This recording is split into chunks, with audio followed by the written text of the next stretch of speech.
வணக்கம். வணக்கம். மாணவர்களின் அறிவையும் திறமையையும் மேம்படுத்த பல்கலைக்கழகங்கள் சிறந்த கல்வியை அளிக்க வேண்டும் என்று மத்திய அமைச்சர் திரு கபில் சிபல் தெரிவித்துள்ளார். காஞ்சிபுரம் மாவட்டம் திருப்போரூர் அருகே உள்ள SSN கல்லூரியில் கல்வி உதவித்தொகை வழங்கும் நிகழ்ச்சி நடைபெற்றது.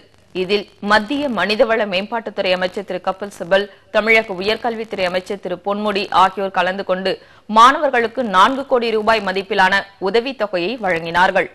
இந்நிகழ்ச்சியில் பேசிய மத்திய அமைச்சர் திரு கபில் சிபல், மாணவர்களின் அறிவையும் திறமையையும் மேம்படுத்த பல்கலைக்கழகங்கள் சிறந்த கல்வியை அளிக்க வேண்டும் என்று வலியுறுத்தினார்.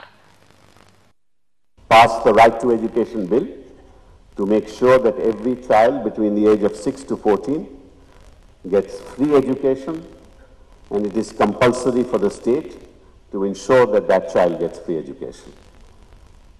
But remember this is only between 6 to 14. இந்நிகழ்ச்சியில் பேசிய தமிழக உயர்கல்வித்துறை அமைச்சர் திரு பொன்முடி, பல்கலைக்கழகங்கள் தமிழை பயிற்று மொழியாக தருவதற்கு முன்வர வேண்டும் என கேட்டுக் கொண்டார்.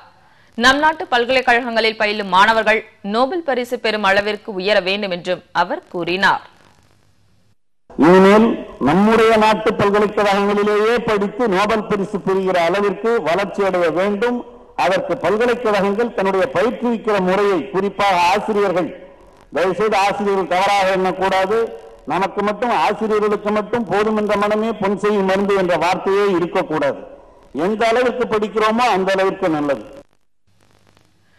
முன்னதாக மாணவர்கள் வடிவமைத்த சூரிய ஒளி மூலம் மின்சாரம் தயாரிக்கும் கருவிகளை மத்திய அமைச்சர் திரு கபில் சிபலும் தமிழக உயர்கல்வித்துறை அமைச்சர் திரு பொன்முடியும் பார்வையிட்டனர். கல்லூரி நிறுவனர் திரு சிவ்நாடார், தலைவர் கலா விஜயகுமார், முதல்வர் டாக்டர் சாலி வாகனன் உள்ளிட்டோர் கலந்து கொண்டனர். இத்துடன் இந்த செய்தி அறிக்கை நிறைவடைந்தது. அண்மை செய்திகளை உடனுக்குடன் அறிந்து கொள்ள 24 மணி நேர கலைஞர் செய்திகள் தொலைக்காட்சியை காண தவறாதீர். வணக்கம். வணக்கம்.